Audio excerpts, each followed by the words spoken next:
blended family. We are so glad that you are here today. Today, we have a special Yes. guest with us. We've been talking a lot about just the taking care of yourself and making sure that you're taking that time. And we brought Mhm. in somebody who knows a lot about this and talks a lot about this. So we have Jen Miller from Thrive by Action with us here today. Welcome. Woo! Hi, everyone. I am really excited to be here. I can't really stop talking about how important this is for everybody and dispelling a lot of the myths about what it is and what it isn't and why it's so important that everybody work to have this as part of their life is kind of a non-negotiable piece. Yeah, yeah, for sure. And so we're so glad to have you here and to be able to share your knowledge in this area because we are not experts by any means. In fact, I mean, we're like our listeners right now, we're like tuning in going, oh, give me more, give me more. Yeah, and just so listeners, like Jen and I met like outside on learning like in the blogging field stuff, and her expertise is in self-care. And I just began to like devour all things that she was creating so much to where she had like this list of like how many was on there? Like 100 and Yeah, it's more than 100. I kind of squashed as many as I could possibly fit onto like a double-sided piece of paper. Because when I tried paring it back, it was like, no, these are all good. I don't want to like take things off my list. So yeah, more than 100 items. yeah, she had these like items all just listed out. And I decided when I was on my journey of trying to figure out like what makes me happy, what brings me joy, I just started doing the things on her list and being like, yes, I like that. Or I thought I liked something and I discovered I didn't like something. So I'm sure we're going to get into all of that more. But definitely, you're the one that like started me on this journey of like, I don't really know what makes me happy because I just like making other people happy. So Well, and that's so exciting for me to hear, obviously, because we kind of first connected like at the beginning of, kind of my journey towards this. And I had been doing a lot of things in the back end for years, but that's when I started, creating, the website and putting things out on socials and everything. And so we've kind of grown together through that. And seeing someone take a list of, what was coined at the time to be a self-care ideas and inspiration list and sort of look at it in a way of how can I use this to find joy, that was exciting because it kind of touches on my message of like self-care is just so much more than, oh, it's an indulgence, it's a luxury, it's treating yourself, it's escaping your life, it's getting a massage, it's spending lots of money, and so I really loved that your takeaway from the list or your sort of the way you used it was really in a way to explore what you were curious about and see how things made you feel. And that really gets down to like what my message is truly about. And it really is, it's really getting to the core of who are you and what brings yeah. happiness to you. And we talk a lot about that just as parents. We lose that, Mm-hmm. we can lose that side of ourselves because we give so much to our family. And Mm-hmm. especially we're a blended family podcast, and blended families have their own set of challenges and things that kind of come their way. Yeah. So it really is, and it's so important that you have to be able to figure out what brings you joy, because if you're not full of joy, then you're not able to give that joy out, right? And your family suffers from that. So it is, yeah. It's before we get started though, I'm so excited to dive into some of these questions, but we always love to start out by asking, what is your family dynamics? Us being a family podcast, we love to Yeah. know, what's your family makeup? How many kids, So husband, I things am like not a blended family, but I am married and I have two kids. My daughter is turning 11 and my son's turning 13, love that. which are really, those are interesting ages. I mean, I think, as they keep shifting, it's like you realize, you start seeing them kind of really become their own people. And my daughter really sort of is not, I want to say involved, but like she really likes this stuff. And when I hear her talking to other people and mention things about like, you know, things that I preach and I say, I'm like, oh, like I'm leading by example. And it sort of ties in, and I'll come back to that later, but it ties into why I have a membership, and it's called Not Your Mama's Self Care. And it might seem like sort of an odd name, but it really was, it came out of a conversation we had having to do with how your children see how you're living their life, and you want to show them that taking care of them is them as a person is important. And so that's sort of like an extra bonus for me, being a mom, is because we do, like, as parents, as moms, especially, when you're working and you have all these other things that you're focusing on outside of your family, it's like you give all these pieces of yourself away, Yeah. and you're left like so empty and depleted. And it's like, do you really feel like that's the mom you want? Like, I felt that way. Like, is this the mom I want to be? Is this the mom I want my kids to remember when they were growing up? Like, am I giving the best version of myself to my family? And if I can't do that to the people who are most important to me, like, then that's something that I really need to improve on. And so when that touches on the concept of like it being selfish, right? Yeah. It's not, because when you're happier, you're more fulfilled, you have more energy, you're taking better care of yourself, you're showing healthy habits. Like, you're coming to your family with a full cup and you're shining your light on them and you have more to give. Plus, like I said, you're leading by example. You're showing them that, don't let other people run over you, because, self-care even goes down to the things like setting boundaries, which is not my strong suit. But, that's something people wouldn't necessarily lump into a self-care, bucket, but it's because that's a need of yours. If you don't know how to say no to somebody, or you're doing things because people say you should, or because they have expectations, like, that's not standing up for who you are and caring for your needs. So yeah. No, so my kids, I work full time. I used to always say outside of the house, but for the past few years I've been working remotely because of, everything we're all in the midst of. And for those years I spent far too much time out of the house and away from my kids. And I'm in a career that's very demanding, very stressful, long hours, travel. And, when you talk about kind of like how this all started for me, it's because I knew that I couldn't sustain this. Like, I was running on empty all the time.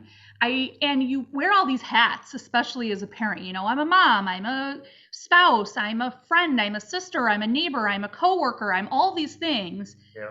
And it's like, I felt like I wasn't doing any of them justice. Like, I never felt like a good enough friend. I never felt like a good enough mom. I never felt like I was giving enough to my job, And so when you feel like you're failing everywhere, that, like, it wears on you over time, and it really affects how you start talking to yourself, in your head. And, there's no one you have more conversations with in your whole entire life than yourself.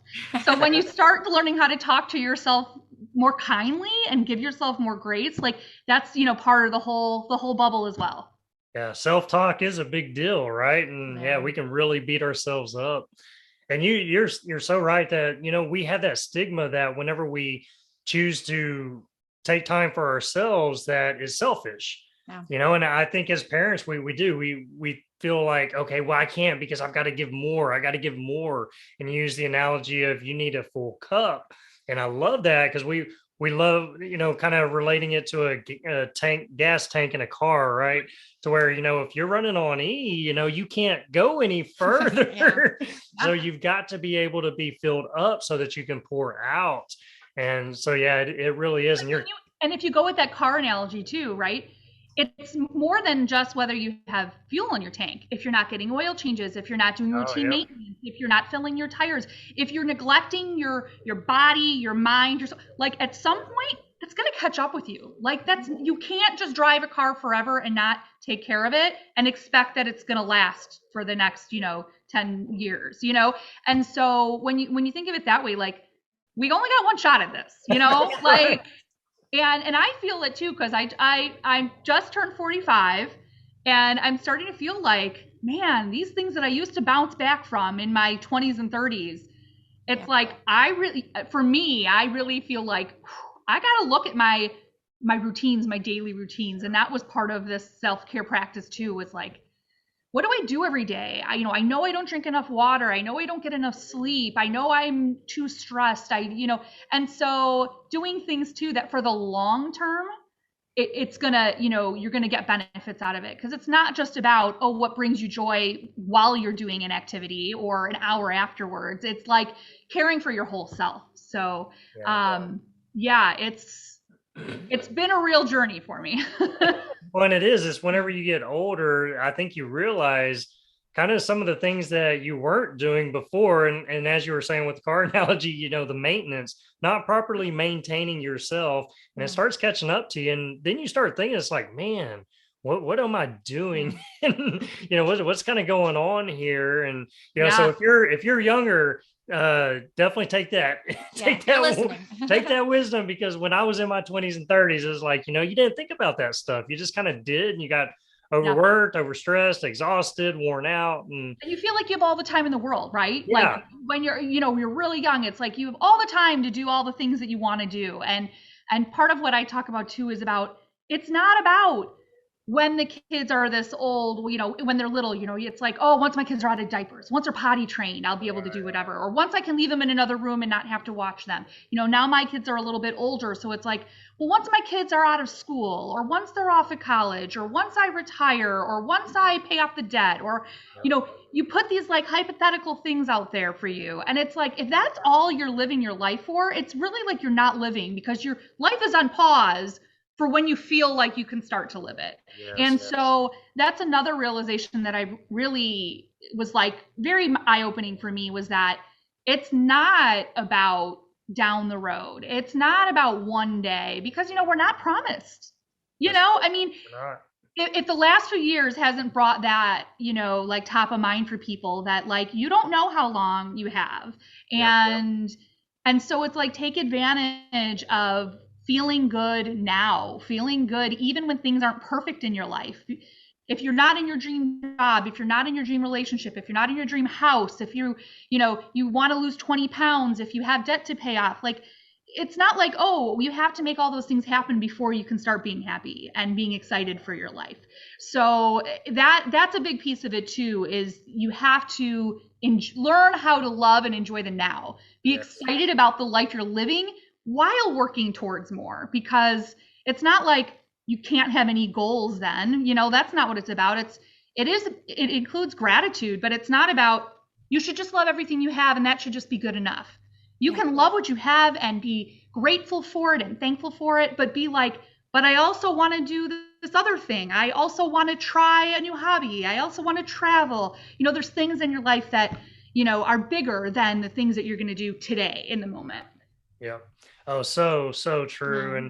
And that is, we do, man, I tell you, that's kind of been our whole motto as well. Our whole journey is, you get to a certain point and you keep saying, well, I'll be happy when this, I'll be happy when that, or when we achieve this, or the kids get to this age, or, and it's all these mile markers that you believe that's what's going to bring that happiness or that fulfillment. And you miss the journey, you miss the road you're on, you miss the now, because you're constantly looking to the future. Yeah, that's what like started us, was enjoying the moment became our thing. And it wasn't because we were good at it. It was because we were bad at it. We're really bad. We were really bad at it because we were always, just like you're saying, always looking for next season, because that season was always hard. And it took us about 10 years to realize, every season has different parts that are hard, but we just missed out on all of these opportunities to enjoy all of these moments. And we did, like, we have to remind ourselves, like, we did enjoy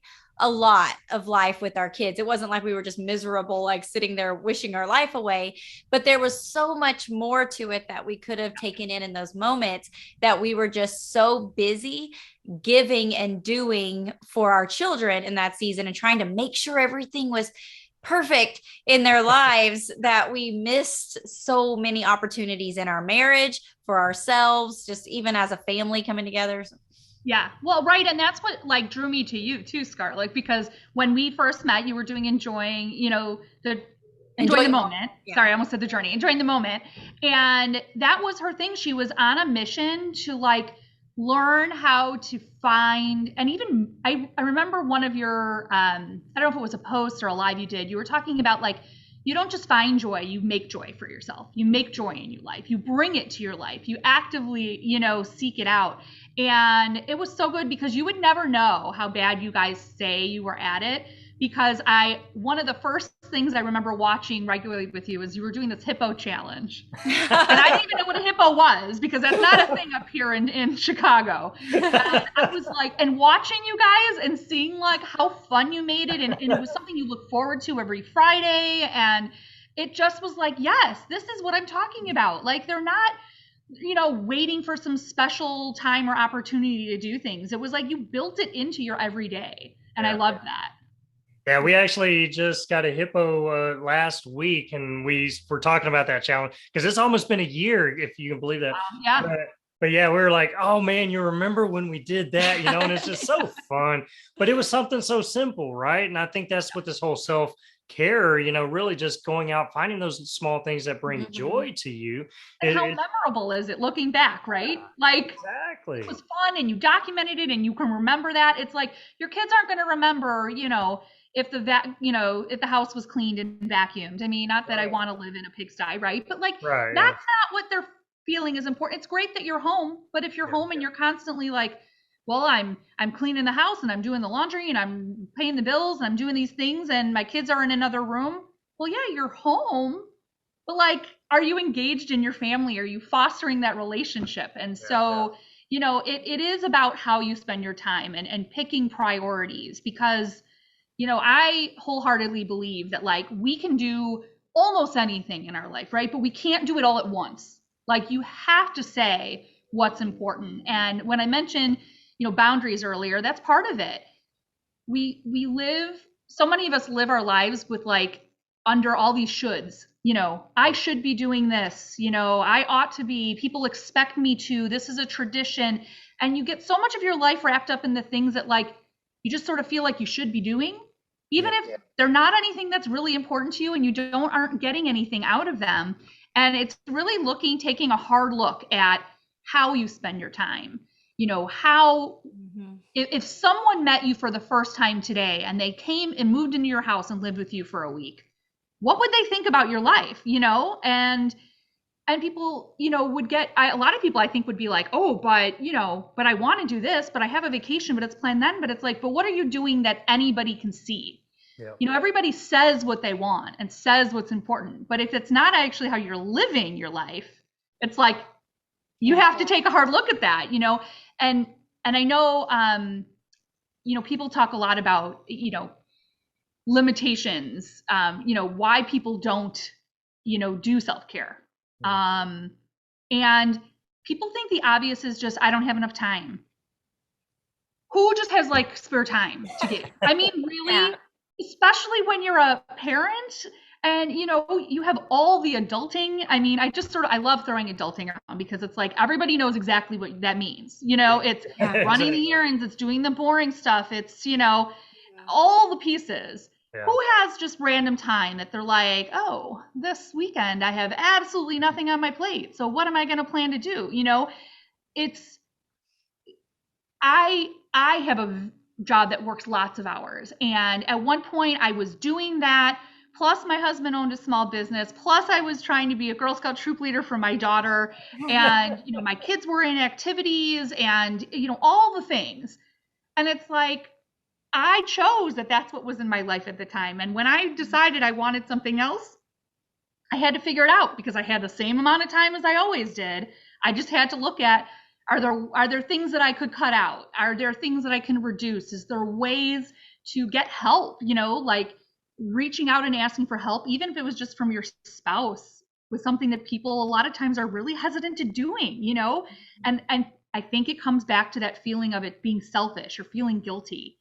But if you end up being, a better, happier version of yourself, and that is a result of you having a little bit of me time, like, is your spouse really going to just be like flat out like, no, I can't take the kids for 2 hours to give you some time, time to do this thing. I mean, I'm not saying that it wouldn't happen, right, but I think we have in our head that we can't ask. We can't ask our friends to say, hey, can you take my kids, this Saturday for 4 hours, and then a couple weeks from now I'll take your kids, right? It's like you do a swap, and no, that's not the ideal time to hang out with that particular friend. But like, people are willing to help you out.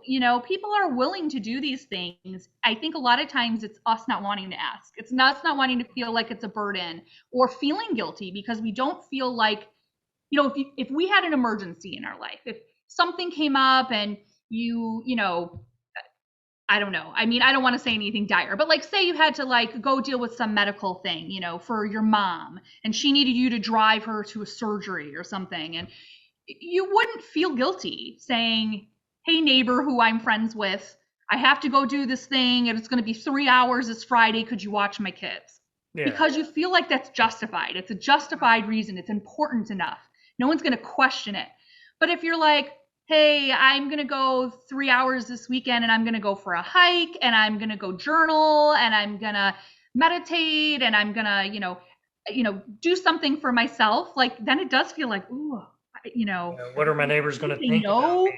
Yeah, would they push back? And Yeah. so a lot of that has to do with how you feel about the things that you're asking for. Yeah, I think we as women, especially, I don't know, Randall, you can say if it's men too, but we get this idea in our head that this is what, at least I know I did. This is what a good mom does. This is what a good wife does. This is what is expected of me. And it's never even talked about with your spouse or, in the relationship. And it's like it's like you wear it as a badge of honor, kind of, that you don't get help, that you don't need anybody else to step in because you're the mom that cooks all the meals and cleans all the house and, does everything for your kids instead of just getting help in those areas or sharing the load because you feel like you don't want to burden your husband because you've taken on this false expectation of it's my job to do this. And then you resent in a way, as well, like you hold on to it. You don't say anything. We see that with stepmoms in like the blended family realm all the time, is they're taking on all this responsibility and they're doing it because they love their husband and their new family, their stepchildren, but they don't take care of themselves. And so they begin to resent the situation that they're in, but yet they don't want to change it either because they've created this life and they are wearing it like it's a badge of honor. There's just so many things that you're saying that I'm just like pulling out all of this. Oh man, it's good stuff. That's why I said you get me started on this stuff. And it's like, I'm passionate about it. And I'm passionate because I've seen how much it changed my life. Mm-hmm. I mean, the big outside pieces of my life now to 2 years ago are very much the same. I live in the same house. I have the same, I've changed law firms. I work in a law firm, but I haven't changed careers. I haven't, my kids are both still living at home, still require, an active part, present mom. I have all the things. I have a house I have to take care of, but those things don't need to change for you to feel better in the life you're living. Right. And that's, I think, what I preach so much of. And I've mentioned before that, like, I wish there was a different term other than self-care. I really do. Because I think people see it and they just gloss over it because it's like everywhere. And when I say it's not just bubble baths and massages, right? Don't get me wrong. Actually, I'm not a bath person, but I'm not opposed to a good massage or going out and getting a pedicure or any of those things that I say. But the whole thing is that it's just so much broader than that. It's about showing up for yourself. It's about saying yes for yourself, saying that you're enough and you are worthy of living a life that you are really excited for. And that it's okay to spend time on you. When I did this exercise in some workshop I did, where I asked people, okay, we're going to make lists of all the people that, are, you love and you care for and you're, are important in your life, right? And then we did it and we spent a few minutes. And then I asked, how many of you put yourself on the list? No one did. We don't think about ourselves. We think about everybody but ourselves. It's like we're this leftover, thing that if I have time, if I have money, if I have, whatever, then I'll get around to thinking about what I need. Right. And it's such a backward way of thinking about it because, like I said, when you're caring about yourself, like mind, body, and spirit, you become such a better person to be around. You can give so much more to other people too. And you're a good example for people, your children, other people in your life, when they see you living your life this way. I've had friends of mine that I've known for ages, that now seeing, this stuff I've gotten into, because, they know me as this workaholic paralegal that, is always like burning the midnight oil and being like, everyone would always say, I don't know how you do it. And I'm like, I don't know how I did it. I still don't know how I do it, but we all just do it, and so, when you talk about it and they'll say, gosh, well, I see you did this really fun thing, or you set up this workshop, or you did this, whatever. How do you do? And I said, because I've decided it's important in my life. It's a priority for me. And so I don't try to squeeze it in the cracks and crevices in the life that I already have. I put it in first, maybe not first, but I put it in early. If you fill up, this, I've seen that, analogy where it's like you have this glass jar and he puts like big things like ping pong balls, and then he's like, is it full? Yes, I can't fit any more ping pong balls. And then he puts like smaller rocks in. Oh, well, look, more can go in this jar because it's smaller rocks and they go in between the ping pong balls. And the class is like, yep, I can't fit any more rocks. This jar is totally full. And then they pour sand in. It's like, you realize that it's like those big, you can't squeeze a ping pong ball into a jar that's filled up with sand. Yeah. But, so you need to make sure that self-care and taking care of yourself is that ping pong ball. It's one of the things that is a non-negotiable piece of your life. But, self-care includes things like we're fostering and improving your relationships. That includes your relationship with yourself, which is a big one. And it's one that people don't think about, and they don't, sometimes when they start digging into that, thought of like how they talk to their self, how they think about themselves, whether they're good enough, whether they're worthy enough, all these limiting thoughts and beliefs that they have about themselves. When you start breaking some of that down through like mindset work, which is also all a part of this big, self-care bubble, you start to really look at those things as like, what is important in my life? Like, what do I want? Like, I don't want to feel this way. And that's, it's not just about the things you have and those outside pieces. Like, yes, I have a house, I have a husband, I have kids, I have a job, I'm successful in my career, I, have a car, all these things. But it's like, you can have all those big pieces that someone sees on the outside and you can be a wreck inside. You can be miserable inside that house. And so you need to take care of, your house, yeah, it's so that's the biggest piece, is that it's self-care, but it's so much more than bubble baths. Hey, B-Fam, we'll be back in just a minute. Check this out. So, Scarlett, what's your favorite thing about summer? If I had to pick just one thing, I'd say having fun with my family. I feel like summer is the easiest time to go on new adventures. We laugh more together, create more memories, stuff like that. What about you? Oh, yeah, definitely. Me too. I love the beach, family hangouts, barbecuing outside. I can smell it. Hanging out by the pool. It's crazy because it always seems that everyone gets along so much better when we're doing things we all like doing. I agree. That's exactly why we created Enjoy the Journey. For sure. We found out that having fun together as a family gives you that joy-filled home that brings healing and keeps your family healthy, both mentally and physically. Then we lean on what God says in Proverbs 17:22, that a joyful, cheerful heart brings healing to both body and soul. But the one whose heart is crushed struggles with sickness and depression. We found that when our family is having more fun together, all the blended family challenges weren't near as bad. Our family becomes stronger, healthier.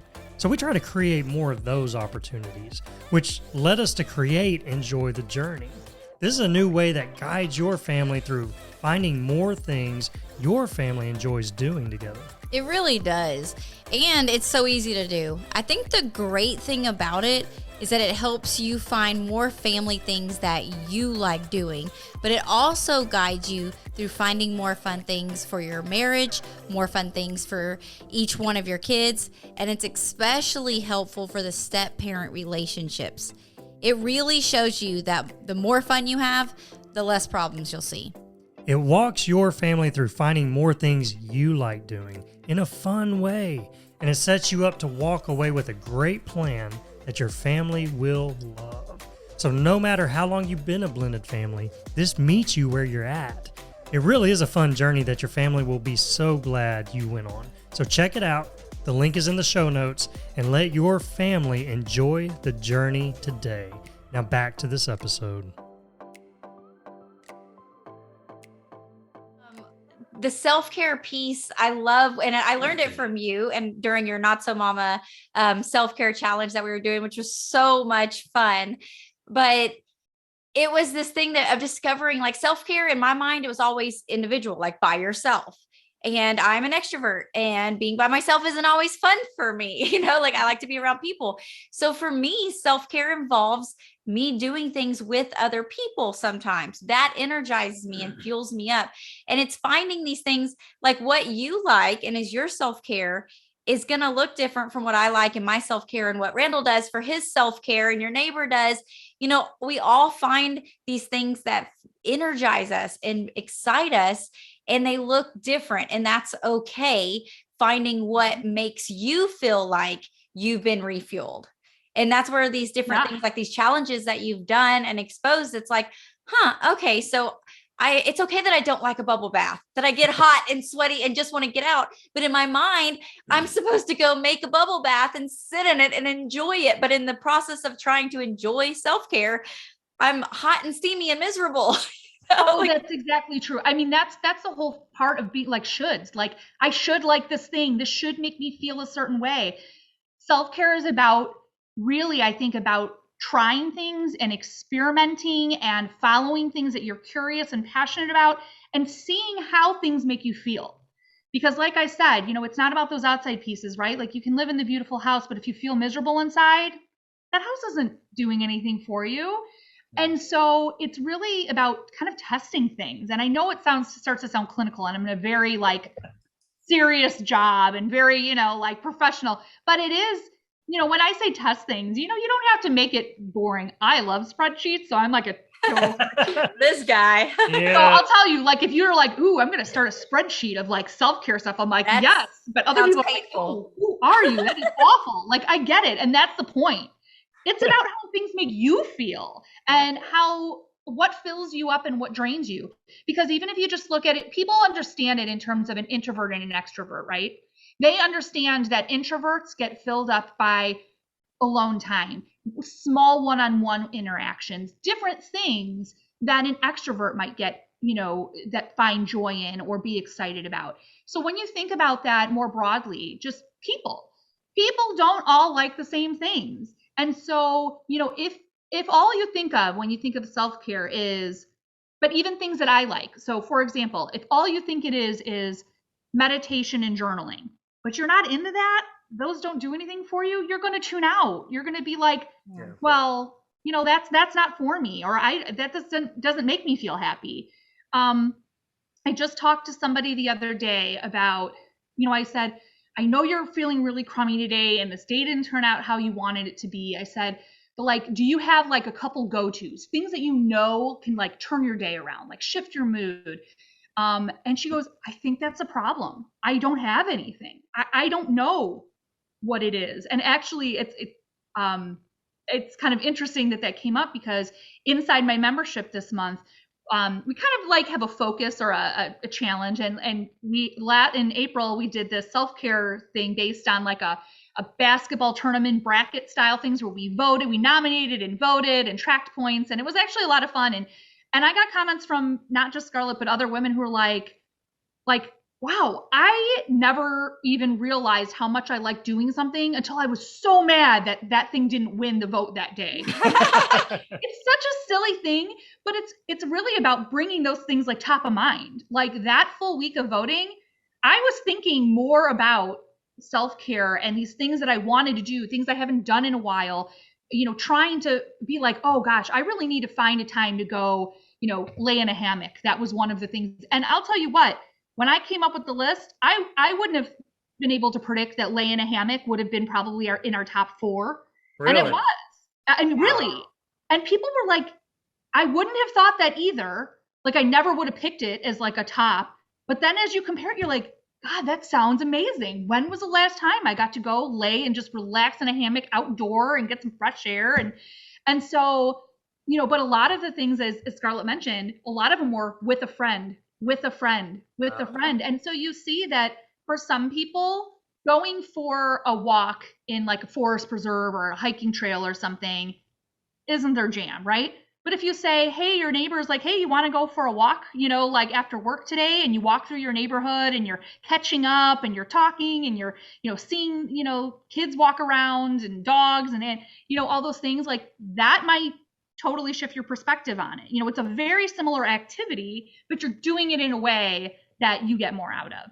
And so, yeah, it's such a personalized thing because we're all so unique. And so, yeah, it's a lot of it is testing things out and seeing what really does fill you up, because, Scarlett said too, sometimes you feel like, oh, I really thought that this would make me feel great today. And I did. And I'm like, it was fine, but I sort of feel like I just sort of like lost an hour, and when you can hone that in and be like, I'm going to weed that out. I really used to like doing this, but I just did it again. And it's like, okay, maybe I'm over that thing. So mental note, like, okay, next time I have a little bit of free time, I'm not going to pick that thing, this time. I never realized until we were comparing it to stuff how much a hot shower is self-care to me. Not just the fact of cleaning my body, but that's where, and he knows, like if I need to cry, if I need a moment, I need to go in the shower and just let out all of my emotions. And until I was comparing it to something else, and I had to like, if I only could do one of these the rest of my life, which would it be? It was like the hot shower. I kept going back to that. And I was like, wow. So then the next time I took a hot shower, I appreciated it a little bit more. Well, right. And that's the thing. It's like, that's not something that you have to pay for, that you have to find all this extra time to fit into your life. You just have to maybe like change your mindset about it. And not, believe me, there's all days where we're like, I got 12 minutes and in and out and it's a rush and it's all business. That's very different than, I'm going to take an extra 20 minutes in the shower today, and maybe I'll put on music. Maybe I'll put on a scent in the room, like a diffuser or something. Maybe I will, sing, and maybe I will cry. Maybe, whatever it is. It's like, because crying can be self-care. God, letting it all out when you've been bottling all that in.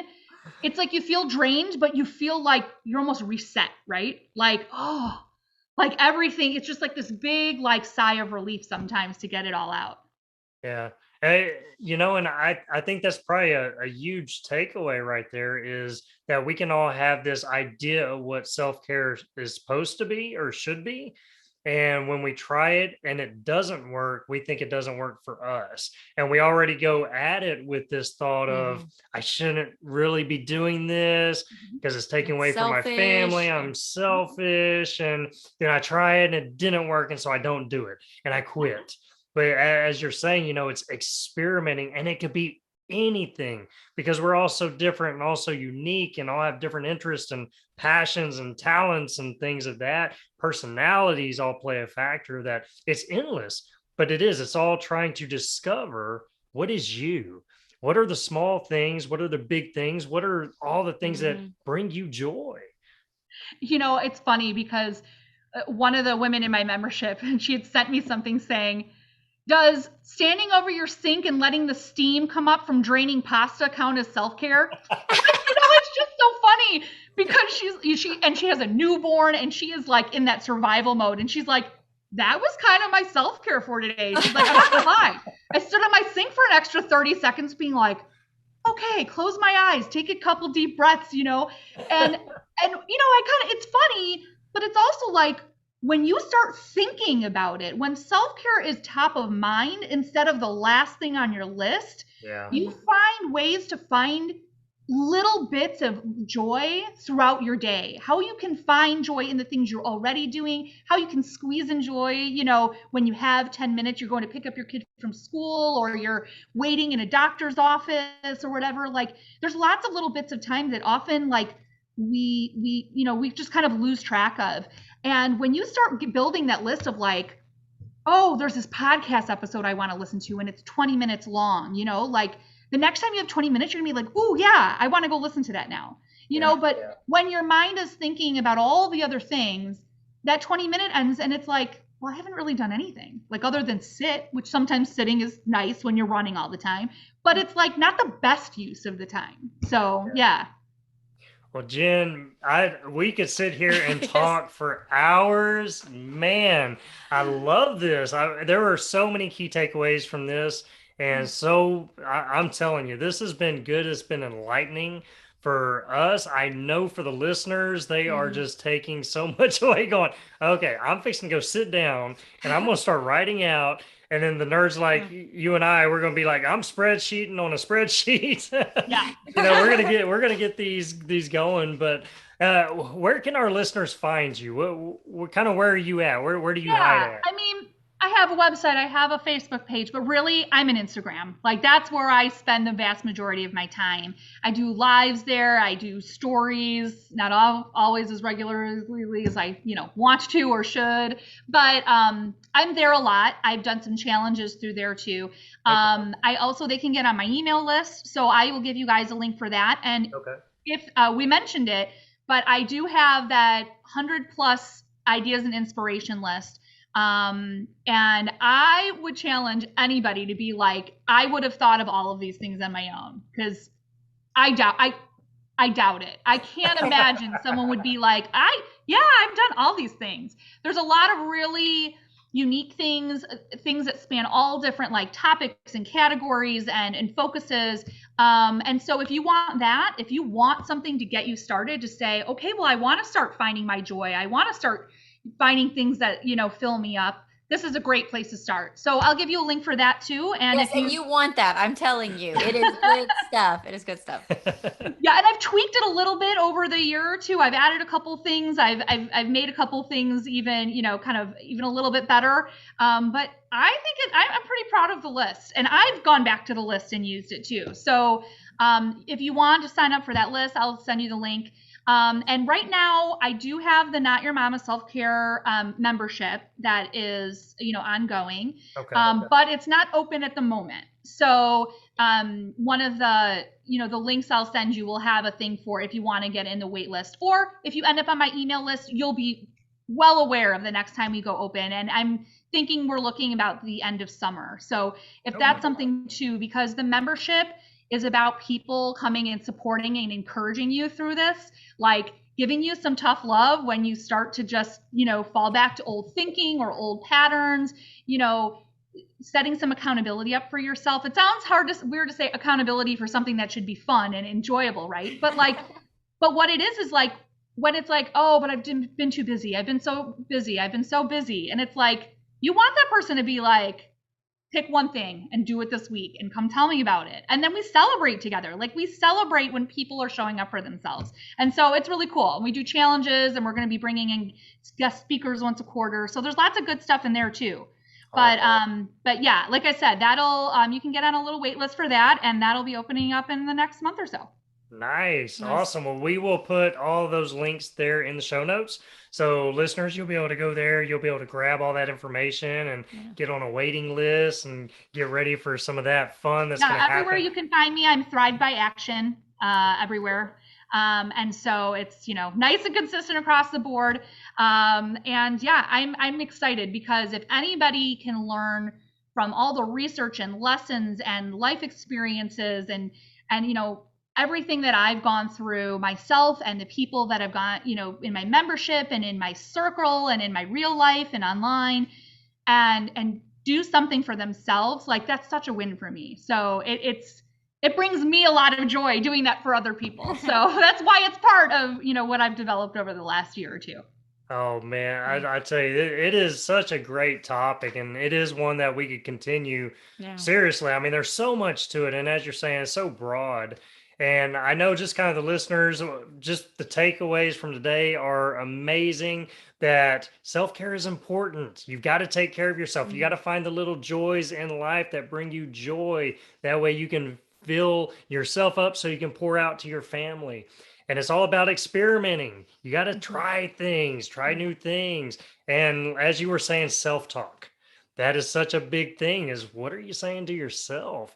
It's so easy to beat ourselves down, but we can turn that around, right? It's being intentional in these areas and Yeah. making time for this to happen. So, Jen, we are so thankful that you stopped by and just shared all of this with us. Thank you for being here. I am so lucky that you guys, I've crossed paths with you, and you have such a great message, and you're such amazing people. And I'm very thankful to come on and share the little bit that I have to give.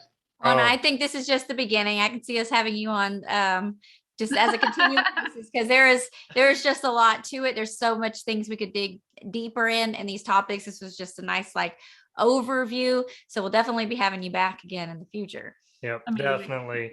So listen, we love you and we thank you, and everybody thrive by action. I'm telling you, it is good stuff. So you want to get connected and plugged in there. Yeah. But listen, guys, we're going to sign off for today.